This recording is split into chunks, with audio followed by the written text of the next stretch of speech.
గత కొద్ది రోజులకి మనం చూసుకున్నట్టయితే, ఆయన సిద్ధం సభల్లో మాట్లాడుతూ ఉన్నాడు. నా అక్క చెల్లెమ్మలు వీళ్ళందరూ మీ అందరికి మంచి చేస్తాను అన్నట్టు. బట్ కొన్ని రోజులకి మనం చూస్తే, కడప దగ్గర నుంచి సునీత గారు, దాంతో పాటు ఎవరైతే వైఎస్ షర్మిల గారు జరిగిన ప్రతి ఒక్కటి వివేకానంద రెడ్డి గారి హత్యకి సంబంధించి దగ్గర నుంచి ప్రతీది కూడా ప్రజల్లోకెళ్ళి నిన్న మాట్లాడింది. నేను పెయిడ్ ఆర్టిస్ట్‌ని అంటున్నారు. సజ్జల రామకృష్ణారెడ్డి నన్ను పెయిడ్ ఆర్టిస్ట్ అన్నారు. నేను వైఎస్ఆర్ కూతురిని. మా సునీతకి మా బాబాయిని చంపారు. దాంట్లో అవినాష్ రెడ్డి ఉన్నాడు. ఇట్లా డైరెక్ట్‌గా అటాక్ చేస్తుంది. ఇది డెఫినెట్‌లీ అంటే ఏదో అంటారు కదా! అమ్మకి తిండి పెట్టెలోని పిన్నమ్మకి అన్నట్టు సొంత అక్క చెల్లెల్ని చూసుకోలేని వ్యక్తి సమాజంలోనే నా అక్క, నా చెల్లెలు, నా తమ్ముడు ఇయన్నీ మాట్లాడుతున్నారంటూ వాళ్ళు ఏడుస్తున్న పరిస్థితి. ఈ అంశాన్ని ఎలా చూడొచ్చు సార్? ఇక్కడ అంటే రాష్ట్ర ప్రజలు ఒక వ్యక్తిని నాయకుడిగా ఆమోదించాలి, ఆశీర్వదించాలి, అతని వెనక అనుసరించాలి అని అంటే ఆ నాయకుడి వ్యక్తిత్వం ఎటువంటిది అనేది కూడా తప్పనిసరిగా పరిగణలోకి తీసుకుంటారు. అంటే ఆ నాయకుడు ఎంత మాత్రం మానవ సంబంధాలు మెయింటైన్ చేస్తూ ఉన్నాడు, ఎటువంటి మానవ సంబంధాలు మెయింటైన్ చేస్తూ ఉన్నాడు, కుటుంబ సంబంధాలకు ఎటువంటి విలువిస్తూ ఉన్నాడు, ఆ నాయకుడి వ్యక్తిత్వం ఎటువంటిది, అంటే ఇచ్చిన మాటకి కట్టుబడి నిలబడగలిగే వ్యక్తే కాదా, ప్రజలకి ఒక వాగ్దానం చేస్తే ఆ వాగ్దానం నెరవేర్చాలి అనే చిత్తశుద్ధి ప్రదర్శించగలిగే నిబద్ధత కలిగే నాయకుడు అవునా కాదా. అదే సందర్భంలో తనని నమ్ముకున్న తనకి సాయ కల్పించిన ప్రజల ప్రయోజనాల కోసం అవసరమైతే కేంద్రంతో అయినా సరే పోరాట తత్వం ప్రదర్శించగలిగే నాయకుడు అవునా కాదా. ఇట్లా ఇవన్నీ కూడా పరిగణలో తీసుకుంటారు. వీటితో పాటుగా రాష్ట్రాన్ని అభివృద్ధి చేయగలిగే సామర్థ్యం ఉందా లేదా, ప్రజలకి పాలనా దక్షతతోటి వాళ్ళ జీవన ప్రమాణాలు మెరుగుపరచగలిగే సమర్థుడు అవునా కాదా, ఇవన్నీ పరిగణలోకి తీసుకుంటారు. ఇవాళ జగన్మోహన్ రెడ్డి గారు 2019 ఎన్నికలకు ముందు ఆయన ప్రతిపక్ష నాయకుడు. ఆ రోజు చాలా వాగ్దానాలు చేశారు. అదే సందర్భంలో ఇవాళ పాలకుడిగా కూడా ఆయన మైకి దొరికిన ప్రతి సందర్భంలో కూడా నా అక్క చెల్లెమ్మలకి అని చెప్పని సంబోధిస్తూ ఉంటారు. సహజంగా ప్రజలేం భావించాలి అని అంటే ఈ వ్యక్తికి మానవ సంబంధాల పట్ల చాలా గొప్ప విలువ ఉంది అని చెప్పని భావించాలని ఆయన ఫీల్ అవుతూ ఉంటారు. 2019కి ముందు ఆయన ప్రతి మాటని ప్రజలు విశ్వసించారు. ఆ రోజు ప్రతిపక్ష నాయకుడిగా ఆనాటి ప్రభుత్వం మీద ఆయన ఏ ఆరోపణ చేసినా ప్రజలు నమ్మారు. ఆయన నాకు ఒక ఛాన్స్తో అధికారం ఇవ్వండి, నేను మీకు ఇవి చేస్తా అని చెప్పని పాలకుడిగా తను ఏం చేయగలుగుతాననేది ఏ వాగ్దానం చేసినా ప్రజలు విశ్వసించారు. వీటన్నిటి అంటే ప్రతిఫలమే ఆయనకి అంతటి ఘన విజయం దక్కింది. ఇవాళ ఆయన పాలకుడిగా ఆయన పనితీరుని ప్రజలు పరిగణలోకి తీసుకుంటారు. అన్నిటికన్నా ముఖ్యంగా ఇప్పటివరకు మీరు చెప్పిన షర్మిల గారు, సునీత్ గారు వాళ్ళు లేవనెత్తుతున్న అంశం ఏంటి? వివేకానంద రెడ్డి గారి హత్య 2019 ఎన్నికలకు ముందు, అంటే ఏప్రిల్ 11వ తారీఖు రోజు 2019లో అసెంబ్లీ ఎన్నికలు జరిగితే దానికి 3 వారాల ముందు మార్చి 15వ తారీఖు రోజు వివేకానంద రెడ్డి గారి హత్య జరిగింది.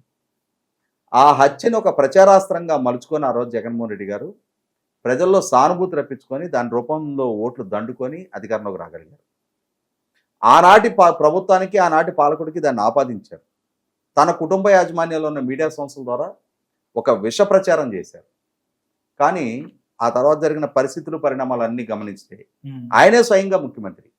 హత్య గావింపబడింది తన సొంత చిన్నాన్న, రక్త సంబంధీకుడు, వాళ్ళ నాన్నగారి తోడబుట్టిన తమ్ముడు. ఆయన మీ కుటుంబ సభ్యుడు మాత్రమే కాదు, ఈ రాష్ట్రానికి సేవలు అందించిన మాజీ మంత్రి, మాజీ ఎమ్మెల్యే, మాజీ ఎమ్మెల్సీ, మాజీ ఎంపీ, అంతటి హై ప్రొఫైల్ పర్సన్, ఒక మాజీ ముఖ్యమంత్రికి సోదరుడు, ఇవాళ ఆనాడు ప్రతిపక్ష నాయకుడికి ఇవాళ ముఖ్యమంత్రిగా ఉన్న జగన్మోహన్ రెడ్డి గారికి స్వయాన చిన్నాన్న, అంతటి హై ప్రొఫైల్ పర్సన్ హత్యగా వింపబడితే సహజంగా ప్రజలేమో ఆశిస్తారు అని అంటే ఆ కుటుంబ సభ్యుడే ముఖ్యమంత్రిగా బాధ్యతలు చేపట్టారు కాబట్టి ఆ హత్య కేసుకు సంబంధించి అసలు సిసలు దోషులు ఎవరో, సొత్తదారులు ఎవరో, పాత్రదారులు ఎవరో నిగ్గు తేల్చి ఏ కలుగులో దాక్కున్న నేరస్తులైనా జుట్టుబట్టి బయటికి లాక్కొచ్చి చట్టం ముందు దోషులుగా నిలబెడతారని ఆశిస్తారు. కానీ జగన్మోహన్ రెడ్డి గారి ప్రభుత్వ హయాంలో జరిగిందేంటి? దోషులను కాపాడే ప్రయత్నం చేశారు, శిక్షించటం కన్నా కాపాడే ప్రయత్నం చేశారు. ఎందుకు కాపాడే ప్రయత్నం చేస్తున్నారు అనేది ఇవాళ ఆ ఇంటి ఆడపిల్లలు ఎవరైతే జగన్మోహన్ రెడ్డి గారి గెలుపుకి కీలకంగా దోహదం చేశారో, రోడ్డు మీదకి ఆయన అవినీతి ఆరోపణలతోటి అక్రమాస్తుల కేసులు అరెస్ట్ అయ్యి జైల్లో ఉన్న రోజున ఆ పార్టీని బతికించడానికి నడుం కట్టి రోడ్డెక్కి 3000 కిలోమీటర్ల పాదయాత్ర చేసిన శర్మ గారు ఉన్నారు. ఇవాళ అదే శర్మ గారు నా అన్న అసలు స్వరూపం ఇది, ఆయనకి కుటుంబ సంబంధాల పట్ల విలువ లేదు, మానవ సంబంధాల పట్ల విలువ లేదు, హత్య కేసు దోషుల్ని కాపాడుతున్నారు, ఎందుకు కాపాడుతున్నారు, ఈయన ఇంట్రెస్ట్ ఏంటి అని చెప్పని డాక్టర్ సునీత గారు ప్రస్తావిస్తున్నారు. సిబిఐ విచారణ జరిగితే మీ వరకు వస్తుందని మీరు భయపడుతున్నారా అని చెప్పని, హత్యకి సూత్రధారి జగన్మోహన్ రెడ్డి గారే అని చెప్పని ప్రజల్లో అనుమానం రేకెత్తుతూ ఉంది వాళ్ళ సునీత గారు ప్రస్తావిస్తున్న అంశాలను బట్టి. అంటే 100% ప్రజలు వీటిని పరిగణలోకి తీసుకుంటారు. ఎంత ఎదురుదాడి వైసీపీ పార్టీ నుంచి చేసే ప్రయత్నం చేసినా ఆ సోదరుని ఇరువురిని వాళ్ళ వ్యక్తిత్వానికి పాల్పడే ప్రయత్నం, వాళ్ళని సోషల్ మీడియా ద్వారా ట్రోల్ చేసే ప్రయత్నం చేసినా వైసీపీ పార్టీ వైఖరిది, వాళ్ళ సంస్కార హీనత్వం ఇది అని చెప్పని ప్రజల్లో చర్చనీయాంశం అవుతుంది. ఆ ఇంటి ఆడపిల్లలకే విలువలేని వీళ్ళు రేపు రోజున సమాజంలో దిశ యాక్టులు, దిశ పోలీస్ స్టేషన్లు, దిశ చట్టాలు అని చెప్పని, దిశ యాప్లు అని చెప్పని రాష్ట్రంలో ఉన్న మహిళలకి భద్రత కల్పిస్తామని చెప్పని వీళ్ళు చెప్పిన విశ్వసించడానికి రాష్ట్రంలో మహిళలు సిద్ధంగా లేరు. ఎందుకంటే ఇప్పటికే మహిళలు జగన్మోహన్ రెడ్డి గారి వల్ల వంచనకు గురయ్యామన్న భావనలో ఉన్నారు.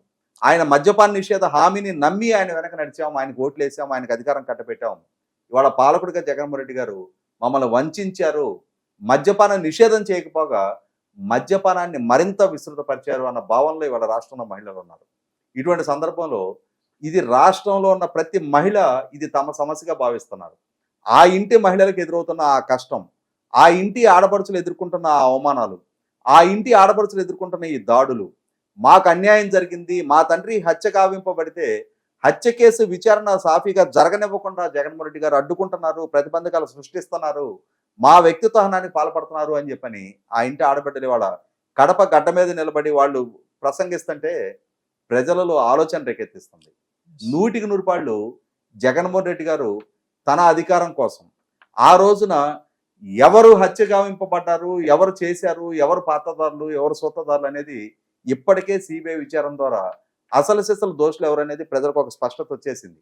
కడప ప్రజలకు మరింత స్పష్టత ఏనాడో వచ్చింది. పులివెందుల ప్రజలకి మరింత ముందే దీని వెనకున్న సూత్రధారులు ఎవరనేది ఒక స్పష్టత ఉంది.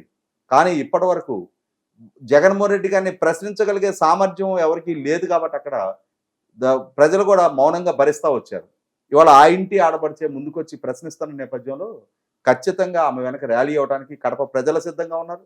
అదే సందర్భంలో శర్మిల గారు, సునీత గారు లేవనెత్తుతున్న ఏ ఒక్క ప్రశ్నకి నైతికతతో కూడిన సమాధానం ఇవ్వలేని నిస్సహాయ స్థితిలో పడిపోయిన వైసీపీ వాళ్ళ వ్యక్తిత్వాన్ని పాల్పడతా ఉన్నారు. వాళ్ళని ప్రతిపక్షాలతో కుమ్ముక్కైన వ్యక్తులుగా చిత్రీకరించే ప్రయత్నం చేస్తున్నారు. అంతే తప్ప వాళ్ళు లేవనెత్తుతున్న మౌలిక ప్రశ్నలకి, కీలకమైన అంశాలకి సమాధానం మాత్రం వైసీపీ పార్టీ నుంచి స్పష్టతతో కూడిన సమాధానం ఈ రోజు వరకు రాలేదు, రాబోదనేది వాస్తవం.